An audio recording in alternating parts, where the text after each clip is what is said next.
All right, looks like I'm live. Sorry, I had a couple little technical issues. Nothing big. YouTube just kept freezing up. Must have been a lot of people trying to do the same thing I was doing today.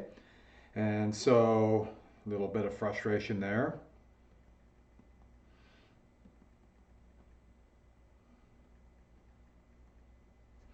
All right, just give me one sec.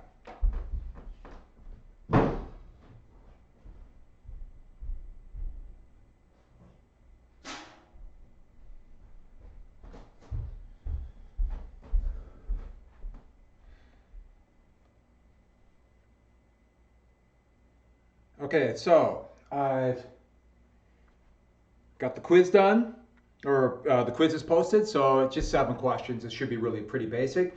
Don't forget you have a few sentences to write, read a few documents, pick 2, explain how you would use it in DBQ, and then for one of the 2, give why they have that bias. Blank believes this because of historical content, purpose, or point of view. And don't forget you have to cite the documents at the end of the sentence. Put down doc 1, doc 2, whatever the document might be. And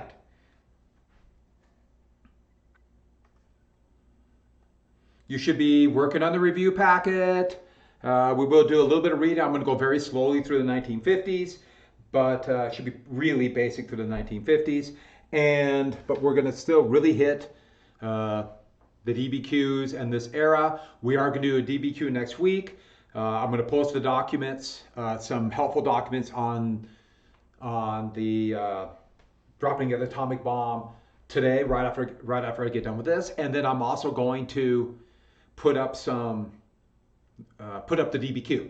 And the DBQ, you have all next week to write it, and the directions will be a little bit different. Remember, this one's going to be a 4-paragraph one. And so I'll talk about that more. And it appears as though this is now working. I was just trying to get my little monitor set up so I can see that it was working. If everyone can hear me, that's good. All right, and there'll be a little bit of reading. Don't forget though, you have to write a couple sentences and get that into me with HAP. And for DBQ, I repeat, you need context, and that is events that happen around the same time. And that's why that review packet is so important. A good thesis statement. Use 4 documents, so 2 in each paragraph that show the documents related to another fact, a factual piece of information. Not they felt funny, no, something very particular that happened.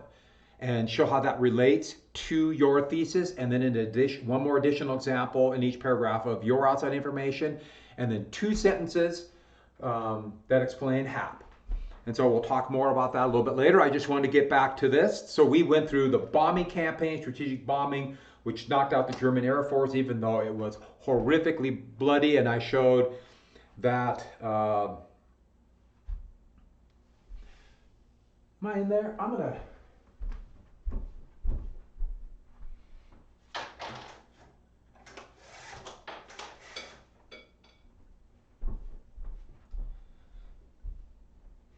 I always think I want to use my, I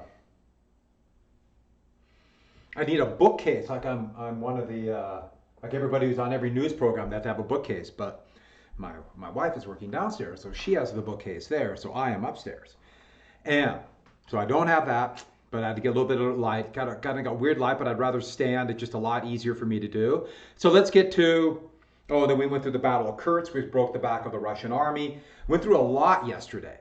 And a little bit about island hopping and the Japanese strategy to hold out for a negotiated peace, and Casablanca, which was unconditional surrender. So after Kursk, finally the Western Allies, especially Churchill, realized that Italy was not the soft underbelly, and the British finally acknowledged that they did what the Americans wanted to do. Where is my mouse? Cross the English Channel, attack France, and open up a second front. A second front. Now, this is only, it's going to end up being on June 6, 1944. They originally thought about May, but they needed a couple different weather features that all work out right, and the channel is really rough. The North Sea can be bitterly cold, and so they had to wait for the weather to get a little bit better. But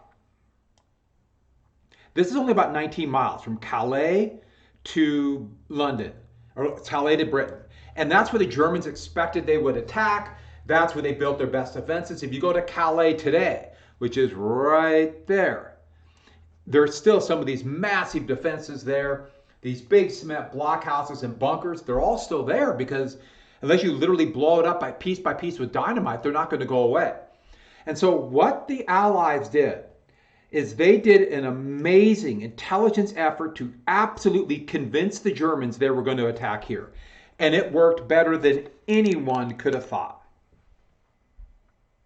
Good? Anyone could have thought. The Germans were convinced well after D-Day that D-Day was only a diversion. But the attack was decided to go here at Normandy. Now the Germans did defend that, but not as much as here. Where I'm making this little circle with the mouse, that was the extent of Allied fighter bomber cover. And so the invasion had to be within that area. And so they decided this would be the best spot. Long Beach, potential for cities, for harbors, but you notice it is further away from Germany. That's part of the reason why the Germans didn't think it was going to happen there. It'll be in Normandy, so a lot longer channel crossing. But Operation Fortitude was the name of the plan to convince the Germans that they were going to land at Calais. And they made up fake tanks, fake planes, a fake U.S. Army led under British and U.S. Army under disgraced General Patton. Remember, they feared Patton. And they made this first army group, this fake army, and the Germans totally bought it. Here is one of the fake tanks, and these were more for show, but these rubberized tanks they could move and place all over the place. Kind of place one in the open, and then put a bunch of camouflage netting out, with the idea being that one tank is out of the netting, but that must mean there's a lot of tanks underneath. They did the same thing with these fake planes. Doesn't look like a plane right there, but from the air, it looks like a Spitfire fighter. And the Germans completely bought it. The British are good at that kind of thing. And so, the plan was avoid the attack here. They bombed the heck out of transportation areas all behind here, and then got ready to invade at Normandy. And I can't go into great details about this. The operation is going to be called Overlord is the nickname, but this is going to be known in history as D-Day. And D-Day will be June 6, 1944, but D had no special invasion, or no special meaning at all. And when I was in France, they had a bunch of things saying Debarquement Day, which means the day that the invasion happened. I've heard people tell me it meant Doomsday or something like that. No, all it meant was Day. D just meant day. As in, D-Day is the important day where the invasion is going to land. The hour that they hit the beaches was H hour. And every invasion was a D-Day. So there were D-Days in Sicily, Italy, all across the Pacific, and in southern France. The D means nothing special. And this is the long beach at Normandy with one of these little maps made by somebody.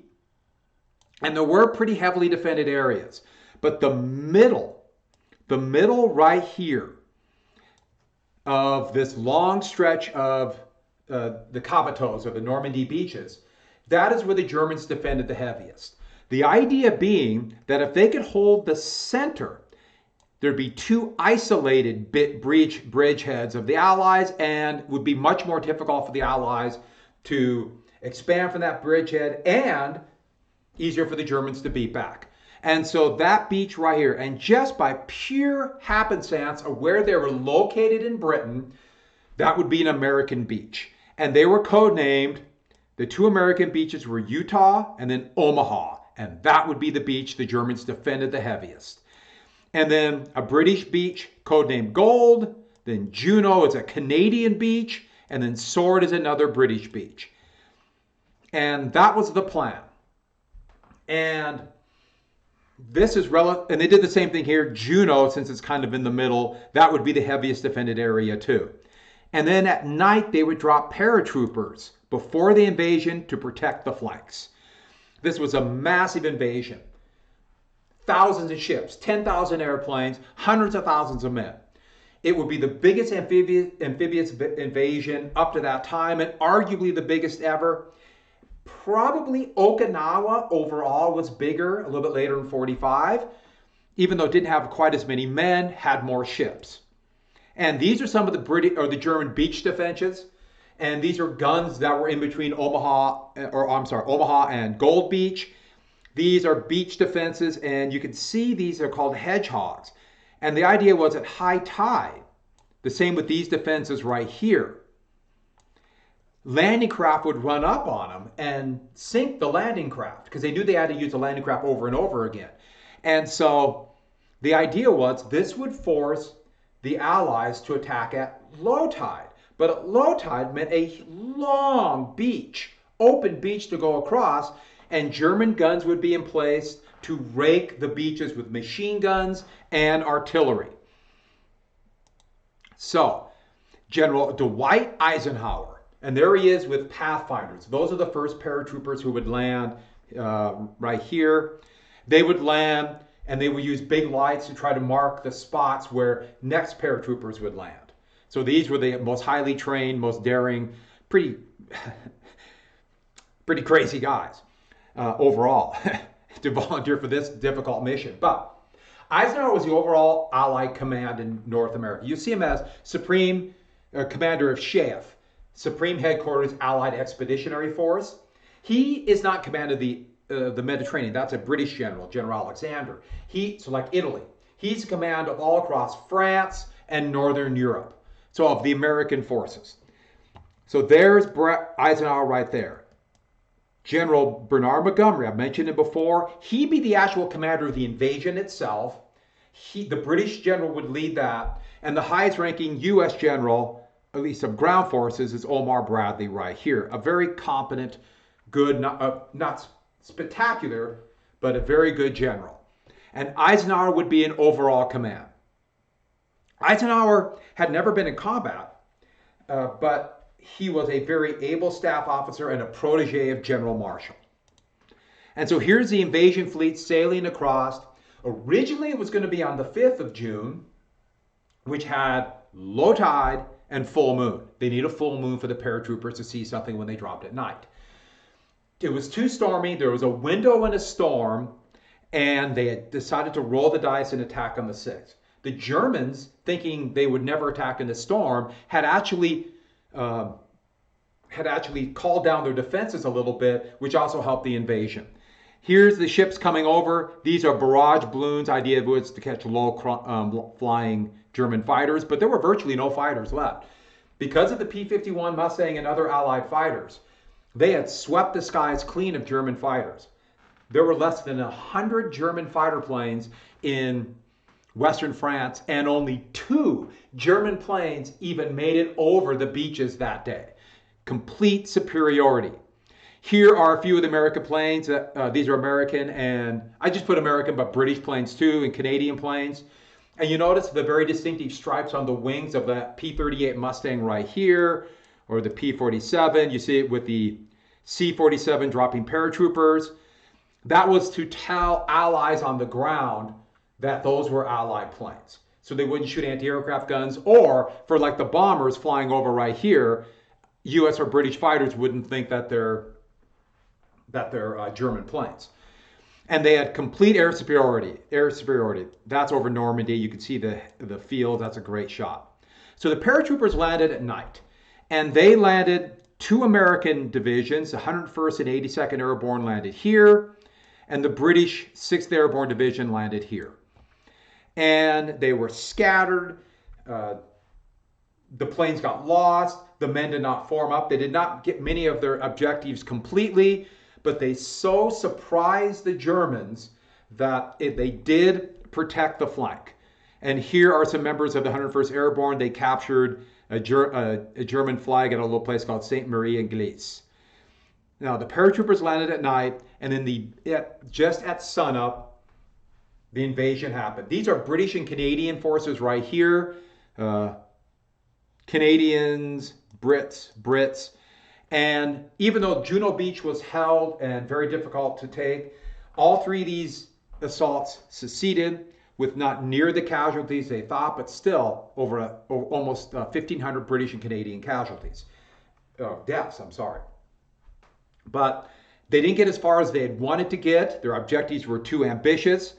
And here's a Utah beach, the furthest west beach for the Americans. And this too was not as well defended.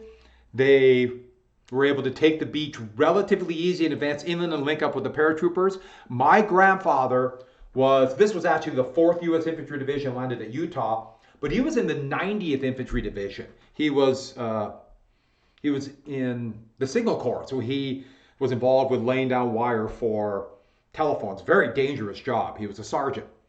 And he landed that night at Utah Beach and would end the war in Czechoslovakia in May 1945.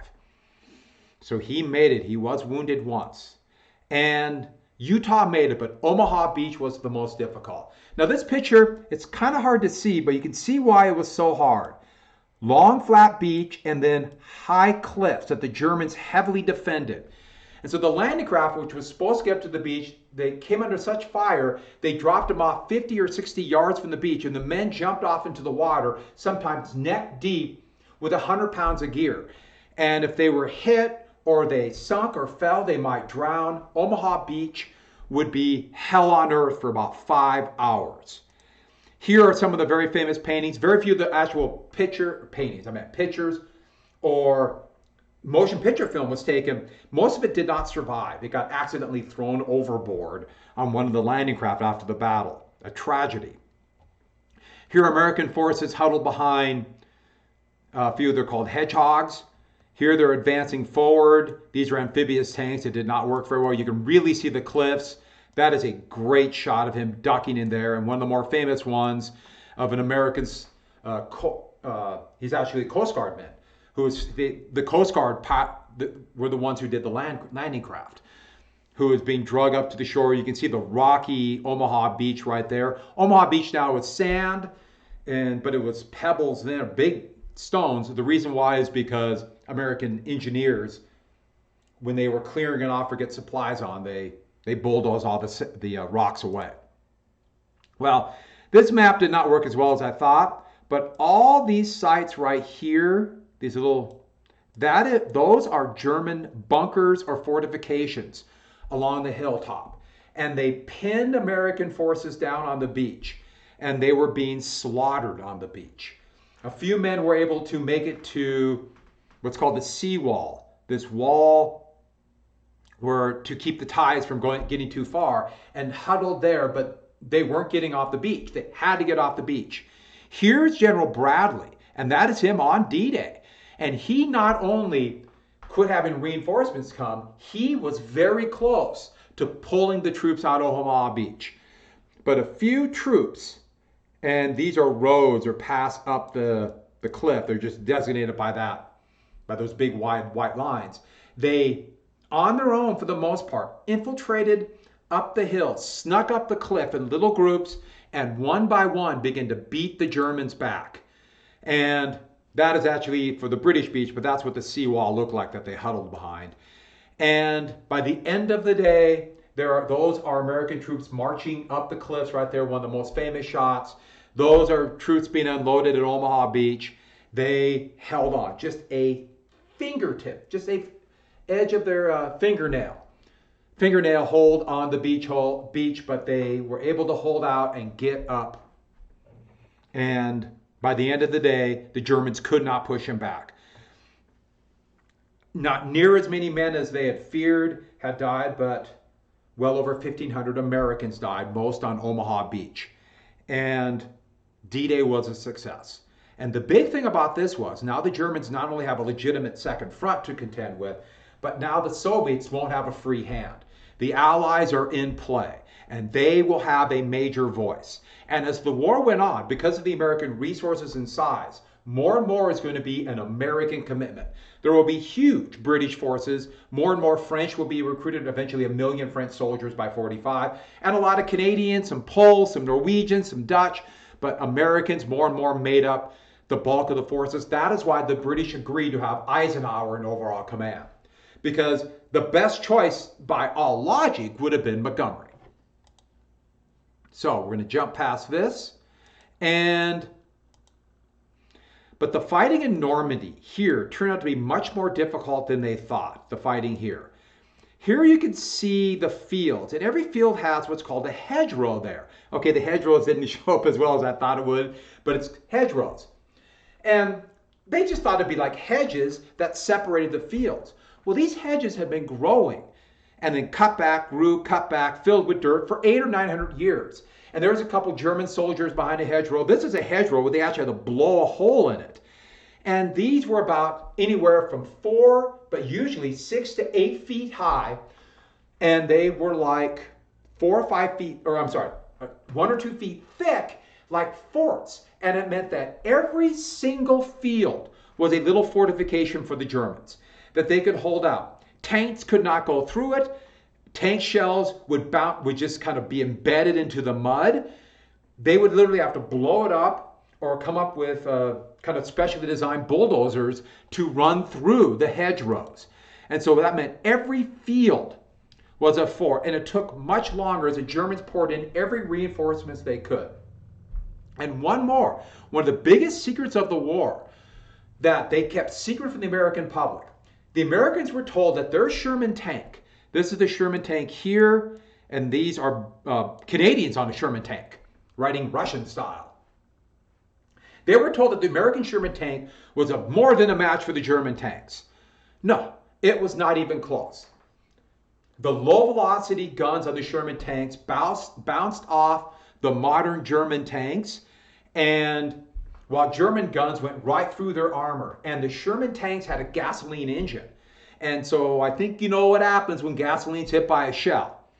The only way they could beat the German tanks if there were more than 1 or 2 German tanks, and these are Tiger I tanks, which broke down a lot, but heavy armor, massive tanks with a big 88 millimeter gun. And this is a German Panther tank, probably the best tank of the war. But they were unreliable, and remember, partially because, as I told you before, the slave labor. They had to get behind and hit the rear armor or just overwhelm them. They kept this secret from the American public, and they really didn't start producing a tank that could match up with the Germans till the end of 44. They had an upgun Sherman, and then eventually in 45 a tank called the Pershing. But this was a big secret. While this is going on July 20th, 1944, there was one of many assassinations attempt on Adolf Hitler, and this one came as close as possible, the July 20th plot, where a group of officers who were also rabidly anti-communist, and don't think in terms of they wanted to create some kind of democracy, but they wanted a military dictatorship to end the war, or maybe just focus totally on the Soviets. They tried to blow up a bomb in Hitler's bunker in what's called the Wolf's Lair, which was in East Prussia, which is today Poland. And it would be carried by a wounded war hero named Klaus von Stauffenberg, who had lost an eye and part of his arm in combat, and was horrifically wounded. So he was this war hero and seen as the epitome of a German officer. But he carried this bomb and placed it under this big heavy table in the Wolf's Lair where Hitler was at. Well, somebody moved the bomb right before it exploded, and the big heavy table took much of the shock, and even though Hitler would be horribly wounded, he survived, and the plot failed. And here he is afterwards. He was basically being kept going, especially after this assassination, by painkillers and a cocktail, barbiturates at night to put him to sleep, and amphetamines during the day. And we're not going to worry about too much more about the attack, but when the assassination failed, this led to a massive purge of anyone involved in the assassination or any potential enemies, and also kind of showed that Hitler was going to fight to the end. They had these huge show trials right here. Stauffenberg would be assassinated when he tried to make it to Berlin and set up a puppet government right away. And then many of the assassins would be brutally murdered on meat hooks that they put piano wire. So you see the piano wire nooses, and this would be slowly strangulated, but as they twisted on it, the piano wire would begin to cut their head off. A horrific torture to death of those who committed the assassination. Well, while that's going on, finally the Allies broke out. They broke out of Normandy. The Germans put all their best forces to stop the British and the Canadians around the city of Caen.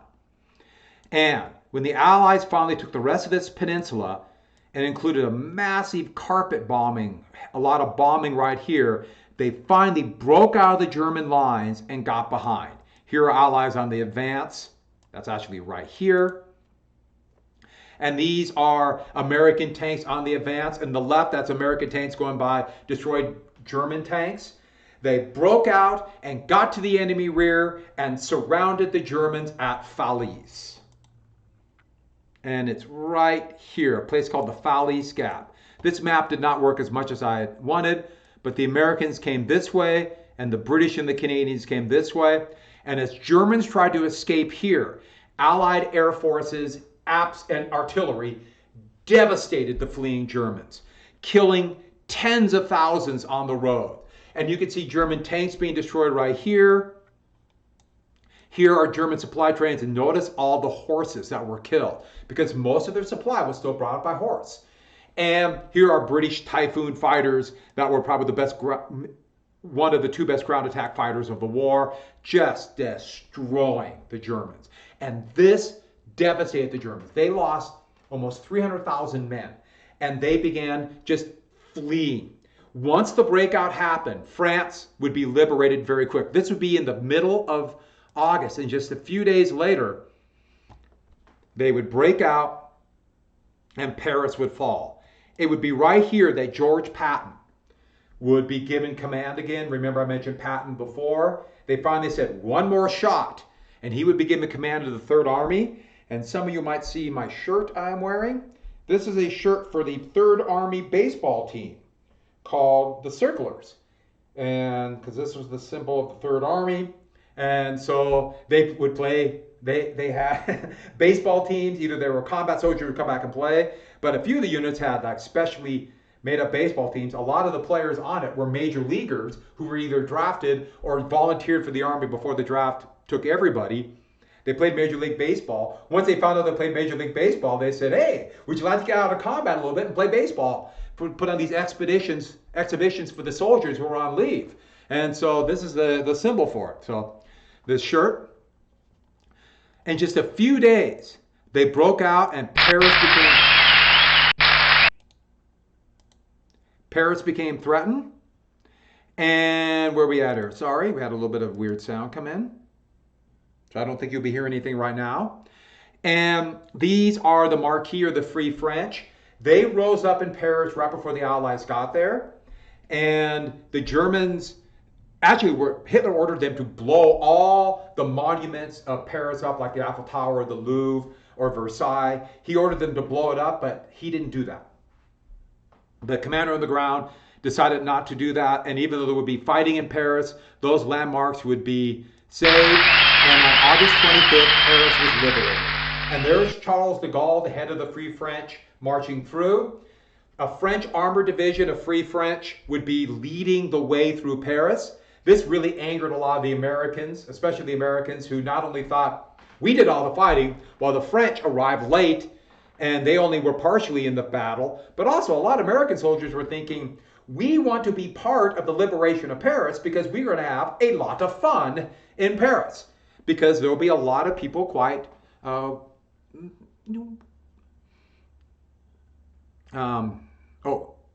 a minute, let me show one picture right here. These are Free French at a barricade fighting the Germans. They thought the Americans would be, or the French would be so jubilant they could have a good time in Paris. But here are some American soldiers marching through the Champs-Élysées, and they literally marched through and then kept going to the front. And the Germans were in full retreat. By the way, this is what happened to French collaborators. Male collaborators who helped the Germans, if they were caught, a lot of them would be lynched. Women who collaborated by dating or even marrying German soldiers, they would be beaten, and here's a classic example of one, their head shaved to humiliate them. France really had a difficult time because in many ways the country collaborated with the Germans. And so a lot of the collaborators were the ones who actually tried to disguise the fact by attacking other collaborators. And France never really recovered from this. What do you do to people just trying to survive? And so they helped the Germans. It's a crisis. While this is going on, to tie in with D-Day, the biggest military operation in history up to that time, Operation Bagration, the Soviet attack across central Russia into Poland. This offensive was so big it's hard to wrap your mind around. It involved over 5 million men, tens of thousands of tanks, and devastated the Germans. Absolutely pushed them back all across this line, and then eventually sweeping through the Balkans. These are Germans on the offensive. Now, in August of 1945, the Soviets would declare war on Japan and attack Manchuria. And that's the biggest military offensive in history. At the same time, the atomic bombs were dropped. Wait, I'm going to do you something. I wonder if those relate. Okay, so, and then they swept all the way through the Baltic states, and by the fall, they were at the gates of Warsaw, and they swept through the Balkans. Romania and Bulgaria switched sides. Hungary would be attacked, and they about switched sides, and Germany took them over. Really big fighting around Budapest. But this huge offensive.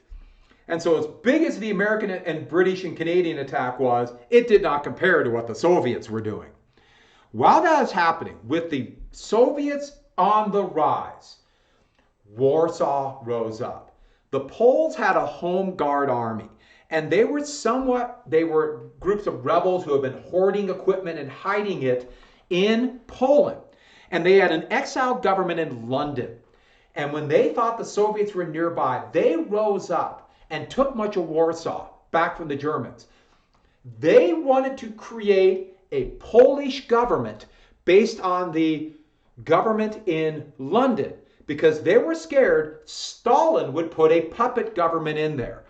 And so these are Polish soldiers. They would use the sewer system to move troops around. Here are volunteers, and I love the picture here and here. You notice these are Poles, but they're wearing captured German uniforms and helmets.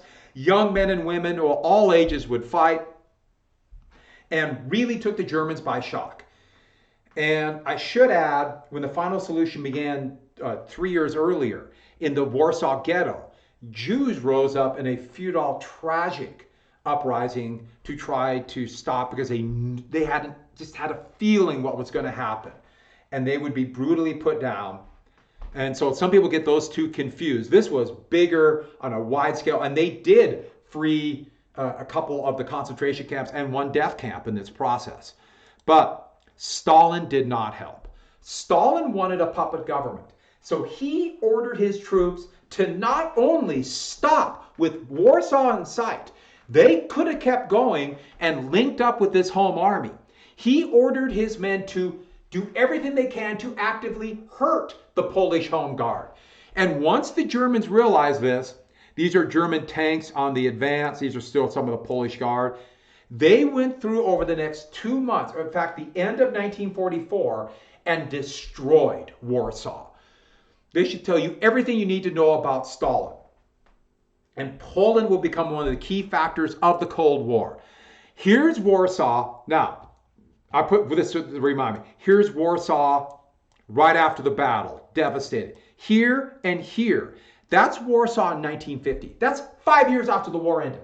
And Warsaw was destroyed. Just a few of the landmarks were there. Go to Warsaw today. Warsaw, there's some parts that still look medieval. Virtually all of that was rebuilt. All of that was rebuilt after the war.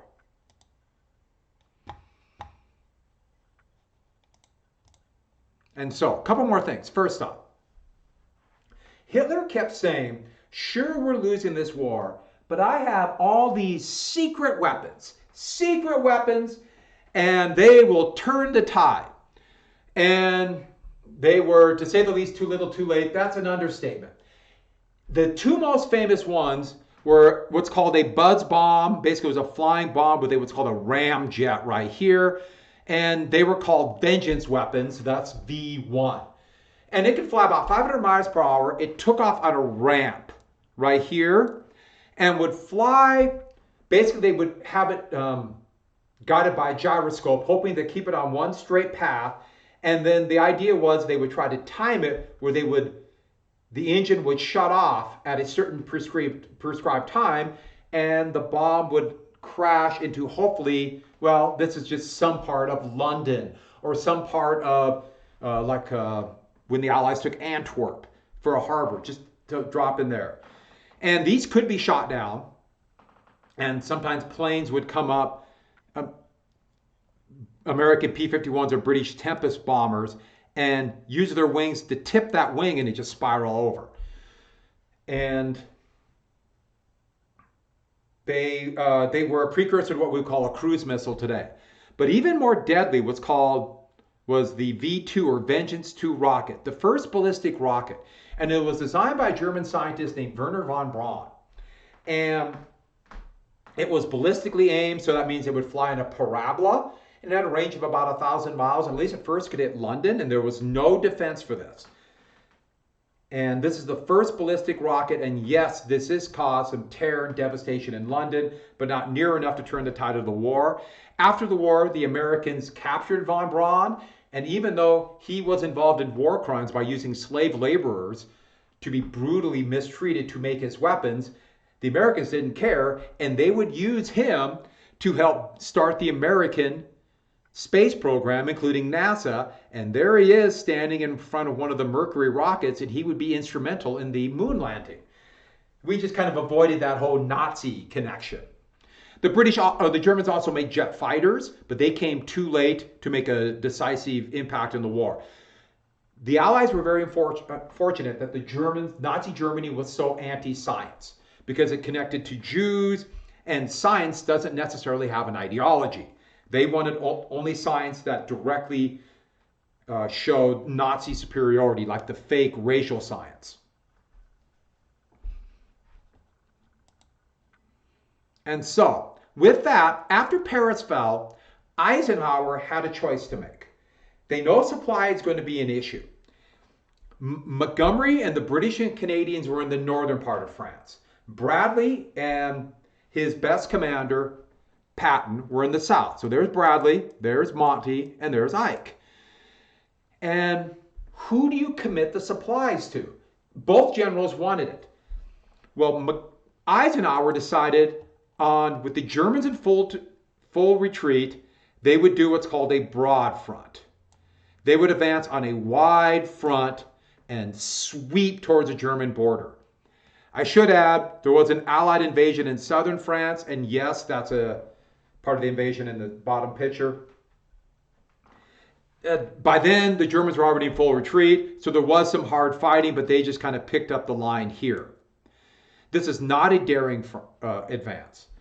And even though they would push and liberate all of France by September, almost all of France, they never were able to fully exploit the German attack. And the big reason was the Allied supply lines were way overextended. They were still driving supplies from the beaches in Normandy to the supply line. In fact, they called the supply line the Red Ball Express. And here's a sign from it, the Red Ball Highway. Here's the trucks. And a lot of the soldiers who did this, remember I told you before, they had segregated units, and these were black soldiers. As you can see right here, they were given the supply duties until they ran out of men. Here's filling gas tanks up. And soon it was taking a gallon of gasoline to get a gallon of gasoline to the front. And they literally ran out of supplies at the German frontier. They literally ran out of supplies. They would try one more attempt, a daring use of paratroopers right here to try to break through one last gasp in Holland, but that failed. It's called Market Garden. We're not going to go into detail of that. And so eventually what would happen is by the winter of 44, 45, they couldn't finish the war by Christmas, and they were stuck on this line, the West Wall or the Siegfried Line, and began again a horrible war of attrition. Bloody, awful fighting, and it just happened to be the winter of 44-45 was one of the coldest on record, and that is when American, British, Canadian, French forces had to suffer through this winter against the Germans across the line. And the Netherlands went through absolute hell as being partially occupied at that time. Here are some of the defenses along the line.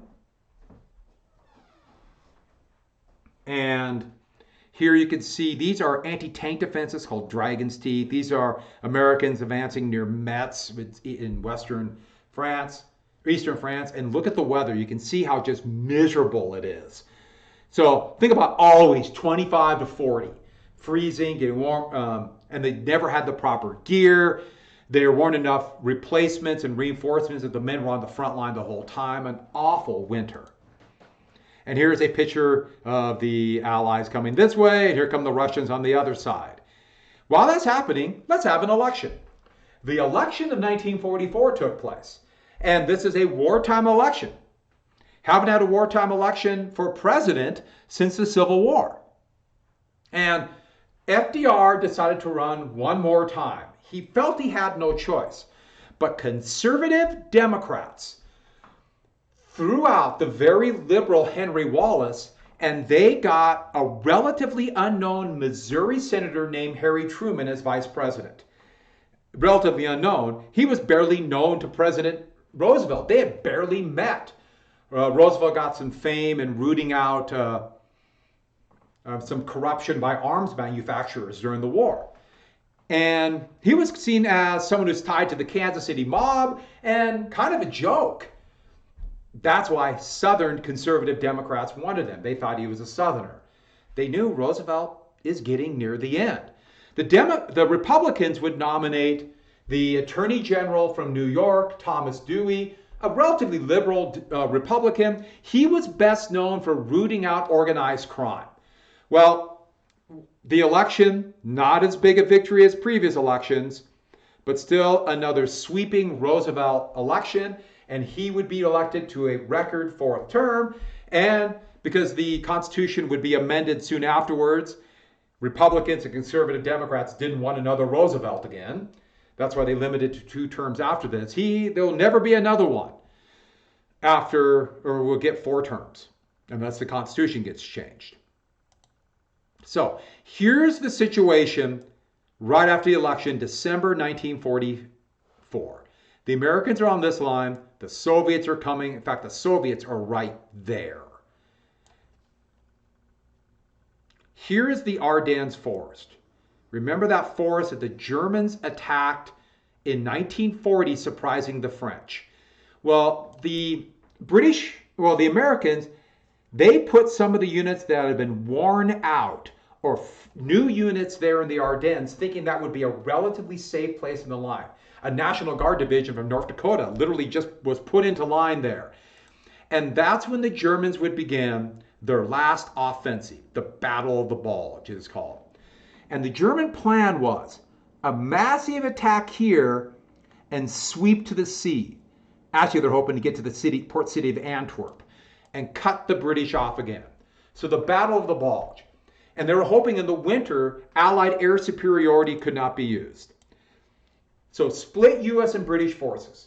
They thought if they could split the forces up, the British and the Americans would realize the folly of their way. They thought the West would see the light and finally realize the real enemy is not Nazi Germany, the real enemy is the Soviets, and they would join the battle against the Soviets. That should give you an idea how delusional Hitler was. And so, when the attack took place, I'm running out of battery. I forgot to plug in my computer. Just give me 1 sec. Okay. So, they took the Allies completely by surprise. This was a failure all the way from Eisenhower to Bradley, to the army commander there, a general by the name of Hodges, a complete failure. Here are Germans on the advance. Here are these are actually paratroopers riding a Panther tank. And this guy, he is in about 40 different pictures. So he must have been like this prototypical German soldier. And there's all these pictures of it advancing. Here he has bullets for the squad machine gun. And they broke through the lines. But the Ardennes is heavily forested, mountainous. They're tied to roads. And isolated pockets of American troops held out in cities and were able to slow the German offensive down. Here are this in the forest. It's a thick, heavy forest. Here's Americans on the advance, reinforcements. And they were able to advance a little bit and create this very distinctive bulge in the Allied line, thus the Battle of the Bulge.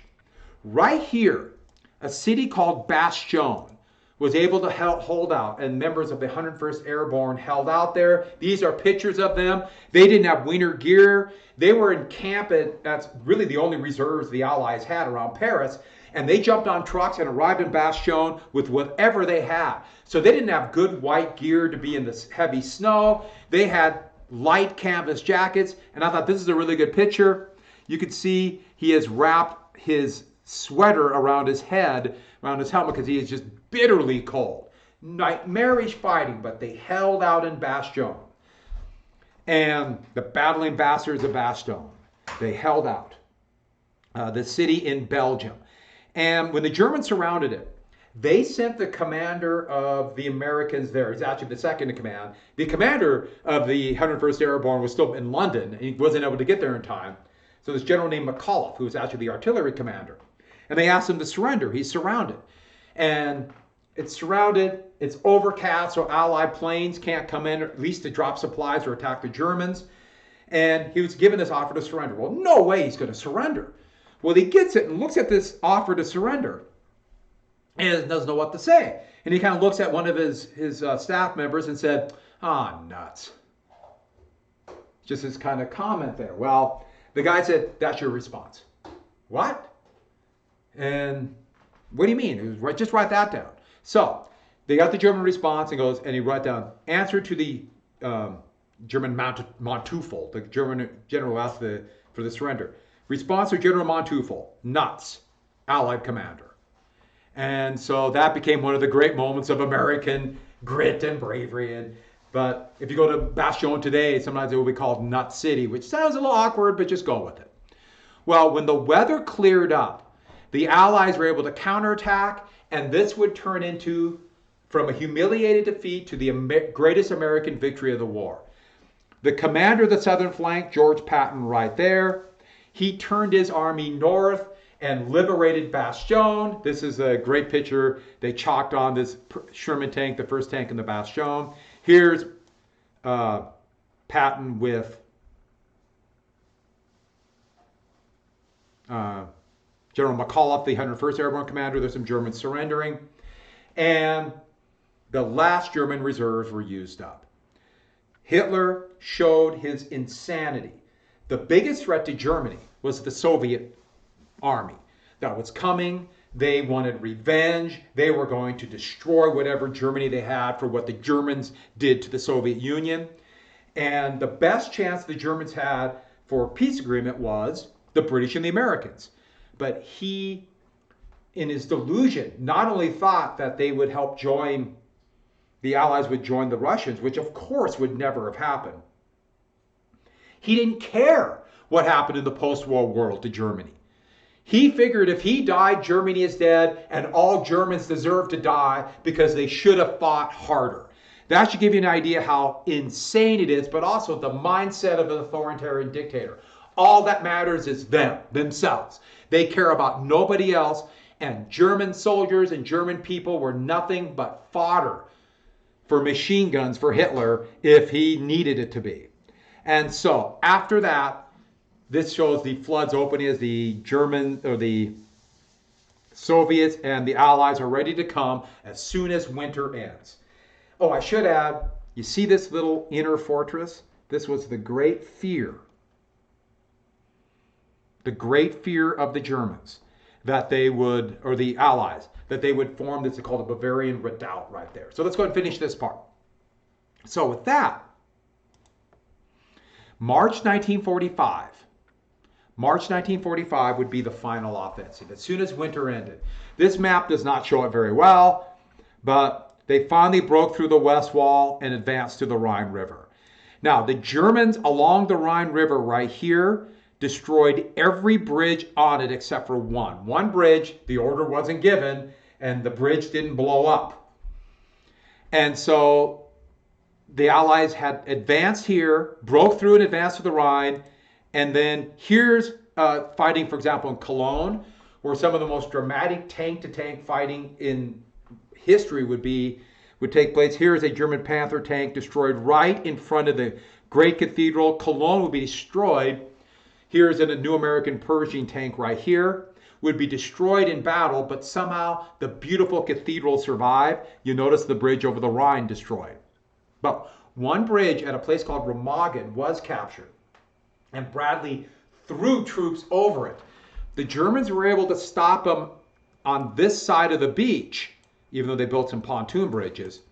But that would set up other crossings of the Rhine. Those are British ready to cross, those are Americans to cross. And once the Rhine was crossed, the Germans could not last long. Eisenhower decided then to allow the Soviets to take Berlin. It was going to be in the Soviet occupation zone, and he figured, well, let the Soviets take it. He was more worried about down here, the thinking of a Bavarian redoubt. So as they exploded through, and there's still some isolated pockets of German fighting, Berlin would go to the Russians. While that's happening, there were liberations of the concentration camps. And these concentration camps, well, actually, the fall before, the death camps had been liberated by the Soviets. And now concentration camps are being liberated. The few remaining people in the death camps were marched in what they called death marches, meaning were starved or killed along the way into Germany to work in these slave labor camps. But these were political prisoners. Some had been there since 1933 if they survived. Some were children, that's seen right here. Here are Soviets, and they are just in awe looking at all the shoes and other personal gear of Jews killed at Mockenburg. So the Soviets liberated them. This is a mass grave at Bergen-Belsen, a camp that was captured by the Soviets, or the British. These are concentration camps. Now, a lot of people confuse these with the death camps, but the treatment in this, most of these people would be starved to death, many would be murdered, and we are going to watch just a little bit of this.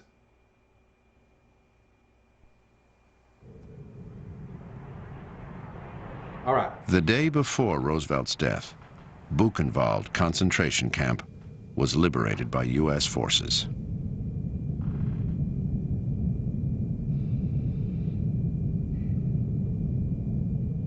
Curtis Enlow was an Army medic from Indiana. Sure wish some of the German-loving people back home could take one look at this camp. See the big furnaces where they burnt our fellows. See the dead ones, just skin and bones stacked in front of a big furnace door like wood, ready to burn. So these crematoriums, some would be executed, Too most horrible just to write. starved to death.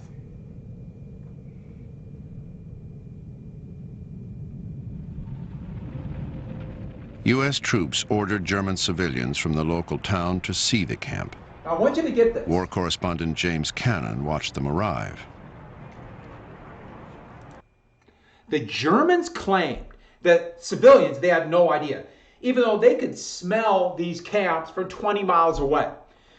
They claimed they had no idea what's going on. Of course they knew. And this is the delusion that Germans have to this day. As you can tell, my little bit of anger there, that's a pet peeve of mine.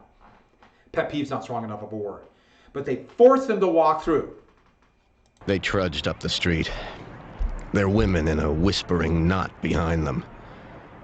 All those who had found Nazism a profitable faith came in their well-cut suits. And now there was mud on their shining shoes. They came to the tangle of bodies. The living looked at the dead, and the dead stared back at them.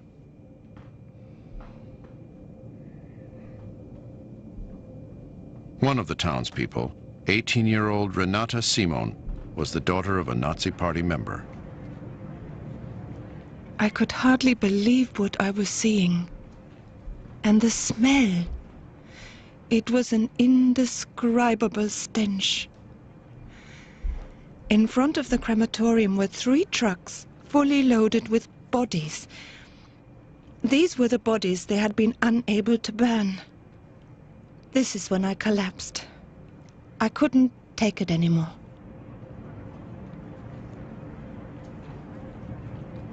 This was not their guilt, the citizens explained. This camp was in their town, but they had never come here before this day. Therefore, the citizens said they were blameless. But were they?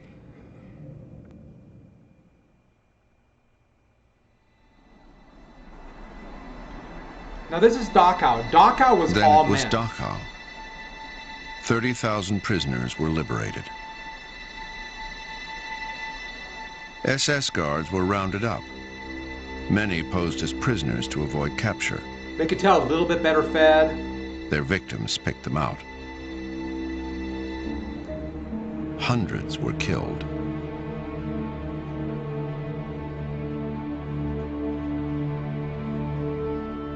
After years of indescribable torture, the survivors were distraught and confused. Before his imprisonment, Floris Bakels had been a lawyer in Holland. For a full hour I cried. I've just eaten bread with cheese and sugar. Is Holland free?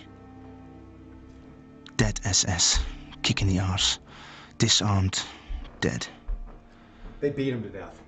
All those dead bodies. Why am I so confused? Everything gets mixed up. Oh, what tearing passion a man can have. Millions had died during the Nazi Holocaust. 6 million Jews. In the camps, there were only 70,000 Jewish survivors. Yeah, most of the prisoners In his were secret political diary, prisoners. Floris Bakels wrote, The worst sin of the Germans is that they taught us to hate. Hate saps the spirit. Hate corrodes our capacity to love. Anyone who hates that much cannot love properly again.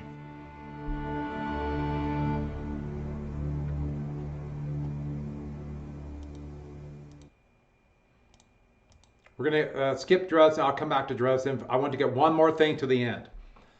So, the Germans were down to basically nobody, but a few fanatics still fought. Old men, well, old for combat men, my age and older, were still in, there they are with anti-tank weapons. And look how young some of the soldiers here. Here's one shaking hands Hitler. Here's one shaking hands with the propaganda minister Goebbels. And they fought the last resort for the Battle of Berlin. So the last thing I want to show you for today, the Battle for Berlin. So just as the Allies were breaking over the Rhine River, this titanic assault happens along this line here. This is now the eastern border of Germany. And it's one of the biggest battles in history at Seelow Heights. The Russians, here's a big Russian assault gun it's called, there's Russian tanks, broke through the German lines with unbelievable casualties, and now advanced on Berlin. Berlin was totally unprepared, but there was still over 1 million citizen militia, remnants of Hitler Youth, remnants of SS, a lot from countries that, like Norway or the Netherlands. And here's bombing of Berlin, and then here comes the Russian bear. The battle for Berlin, over 1 million people would die. Soviets would come in, there'd be street-to-street fighting, every gutter, Here are Soviets on the advance. Look at the destruction of Berlin from bombing and then the assault. Here are Soviets advancing past a dead German soldier. Here are Germans going around a destroyed Panther tank right there in the streets of Berlin. Berlin would be destroyed. Here is a street. This is right after the battle. Here are thousands of German prisoners. Any SS soldiers, they would immediately shoot. The Russians had no qualms about killing every SS soldier. A lot of SS soldiers would put on Wehrmacht, regular German army uniforms and hide. The Soviets would not know until afterwards that SS men had a tattoo on their arm, and they should have looked for the tattoo because they killed everyone. Here is the Brandenburg Gate. The Reichstag is right next to it. Some of the hardest fighting of the war would take place at the Reichstag, and Berlin would be devastated. And in this picture right here, in fact, the U.S. Embassy is right over here. Just a little bit over here is where the Reichschancellery was, and that's where Hitler held out in his bunker. While the Battle of Berlin was fighting along the Elbe River, the first U.S. and Soviet forces read. You don't have to write that down. I just gave you this picture, even though Stalin was very distrustful of the influence of the Americans. But they met, and Germany was cut off. And on April 30th, 1945, in the Führer's bunker, which is now this ugly apartment building, or over it, underground with the Soviets in some places 100 yards away from his bunker, he committed suicide. His wife he married the day before, Eva Braun, she took cyanide. Hitler took cyanide and then shot himself in the head, and he would die. Admiral Donitz, the head of the Navy, would take over, but Berlin would fall. And this is Time Magazine's drawing of it. That would become one of the most famous covers in history of magazines. And on May 8th, actually on May 7th, the Germans announced that they will be willing to have a peace, unconditionally surrender. And so officially, General Keitel, the chief of the German General Staff, would surrender on May 8th. And that would become known as Victory in Europe, or VE Day. VE Day. So they did kind of formal surrenderings for the British and the Americans, the Russians, all kinds of surrender. But on VE Day, the Germans had surrendered.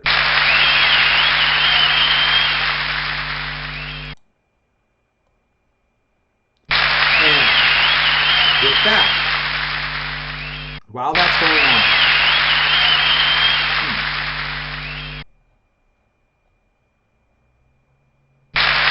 okay, so that is where I'm at to clip. Took a little bit longer than I thought, so I will finish then the Japan and the dropping of the atomic bomb on Monday. But I am going to give you those readings today, and I'm going to also, I'll put out the DBQ. I'll let you look at the documents, but you're going to have until, let's make it, I'm going to, not next Monday, but the Monday afterwards. I'll give you a full week to get that done, but you have to get that done. It's going to be worth 200 points. This is a biggie. You have to get this done, but it's a 4-paragraph DBQ, and I'll talk more about it on Monday. Are there any questions? This is really hard to do. There is so much to cover. I know a lot about it, and I keep on kind of almost censoring myself because I want to tell a story. I said, no, I got to move on. But I'll come back to Dresden because that ties in with what happened against the Japanese. And one thing I should add, the bombing and the attacks on Germany got more ferocious in the last few months. This desperation to end the war. And they will turn, the Americans will go from precision bombing, and they will turn, like the British, to firebombing, to kill as many German civilians as possible just to end this thing. If there are no more questions, I am going to end it right now. So, where are we at here? No more questions? All right then. Everybody have a good weekend. Hopefully it'll be nice. Please be nice. Please. All right.